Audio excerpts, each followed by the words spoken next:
ایک صاحب نے سوال کیا، میرا نام محمد ارشد ہے، میرا رشتہ نہیں ہو رہا، کوئی وظیفہ بتا دیں، جدھر جاتے ہیں وہ کہتے ہیں یہ مولوی کیوں ہے؟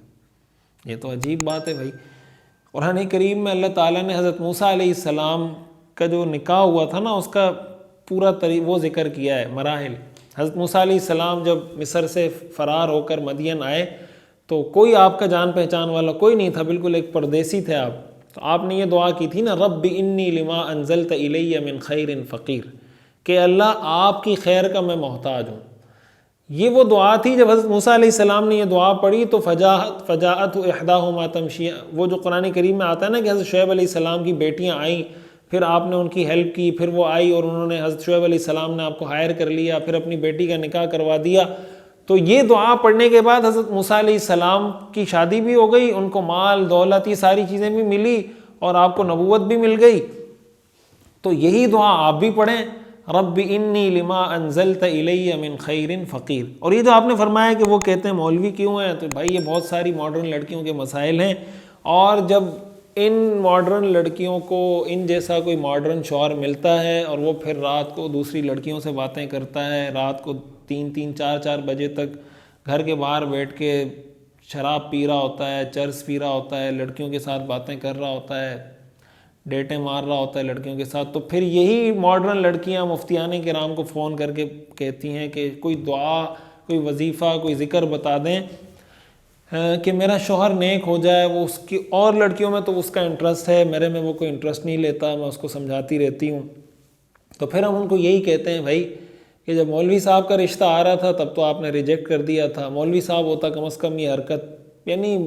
ہو سکتا ہے مولوی صاحب بھی یہ حرکت کریں، لیکن زیادہ تر میجورٹی تو ظاہر ہے کہ یہ حرکت نہیں کرتی نا، تو آپ کو سکون بھی ہوتا، آپ کو پیار بھی ملتا۔ ہو سکتا ہے پیسے کم ہوتے تو تھوڑا آپ کو ظاہر ہے کسی چیز پہ تو کمپرومائز کرنا پڑتا ہے، تو ایسی جگہوں پر تو آپ کو رشتہ، میں کہتا ہوں لوگوں کو کرنا ہی نہیں چاہیے، کہ جو آپ کی دینداری کی وجہ سے آپ کا رشتہ ریجیکٹ کر رہے ہیں، یعنی وہ اس وجہ سے رشتہ ریجیکٹ کر رہے ہیں کہ یہ آدمی دیندار کیوں ہے، اس کی داڑھی کیوں ہے، یہ جناب علماء کے پاس کیوں بیٹھتا ہے، تو بھائی آپ اس کو گھر میں لا کے کیا کرنا ہے آپ نے؟ کل کو وہ آپ کی بیوی بنے گی، آپ کے بچے ہوں گے، پھر آپ کے بچوں کی اس نے تربیت کرنی ہے، ایسی ذہنیت والی عورت کو گھر میں لا کے تو اپنے لیے عذاب ڈھونڈ رہے ہیں آپ۔ اس پہ تو اللہ کا شکر ادا کریں کہ ایسی بیوی آپ کو نہیں مل رہی، تو ایسی بیوی مل جائے جو آپ کو اس شکل و صورت کے ساتھ، اس حیت کے ساتھ قبول کر لے، اس کا مطلب وہ پہلے سے ذہنی طور پہ تیار ہے۔ اس کا یہ مطلب نہیں کہ ماڈرن لڑکیوں سے علماء شادی نہ کریں، میں یہ نہیں کہہ رہا، اگر سبحان اللہ کوئی اپنے آپ کو بدلنا چاہتی ہے، کوئی دین کی طرف آنا چاہتی ہے تو سبحان اللہ، لیکن اگر کسی کو داڑھی ٹوپی بری لگتی ہے، کسی کو جناب دین پر عمل کرنا ہی برا لگتا ہے، کہ بندہ کوئی داڑھی والا ہو تو وہی اس کو برا لگ رہا ہے، تو ظاہر ہے کہ وہ اپنے اسٹائل کے لڑکوں سے نکاح کرے، پھر جو اس کے ساتھ جو ہوتا ہے، جو زندگی گزرتی ہے،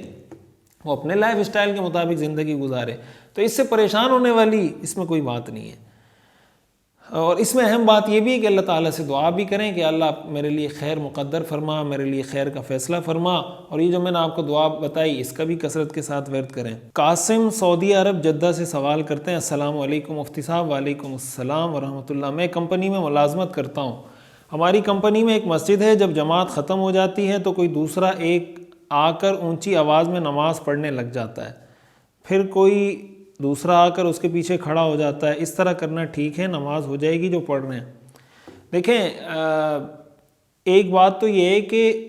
آپ نماز پڑھ رہے ہیں، آپ کے پیچھے کوئی آ کے کھڑا ہو جاتا ہے، ٹھیک ہے، تو ایسی صورت میں اگر کوئی فقہ حنفی کو فالو کرنے والا ہے، مثال کے جو پیچھے کھڑا ہو رہا ہے، یعنی آپ یہ سمجھیں کہ آپ کسی کے پیچھے کھڑے ہو رہے ہیں، پہلے ہم یہ فرض کر لیتے ہیں کہ کوئی نماز پڑھ رہا ہے اور آپ جا کے اس کے پیچھے کھڑے ہوتے ہیں، تو ایسی صورت میں تو آپ اس وقت اس کے پیچھے آپ کی نماز پڑھنا ٹھیک ہو کہ جب وہ بھی وہی نماز پڑھ رہا ہو جو نماز آپ پڑھ رہے ہیں، یعنی وہ ظہر کی نماز پڑھ رہا ہے تو آپ بھی وہی ظہر کی نماز پڑھ رہے ہو، نمبر ایک۔ دوسری بات یہ کہ اس نے آپ کی نیت بھی کی ہو کہ میرے پیچھے کوئی نماز پڑھ رہا ہے۔ دوسری صورت یہ کہ اس کا الٹ ہو کہ آپ نماز پڑھ رہے ہیں، آپ کے پیچھے کوئی آ کے کھڑا ہو جاتا ہے، تو ایسی صورت میں اگر آپ اپنی نماز پڑھ رہے ہیں ظہر کی،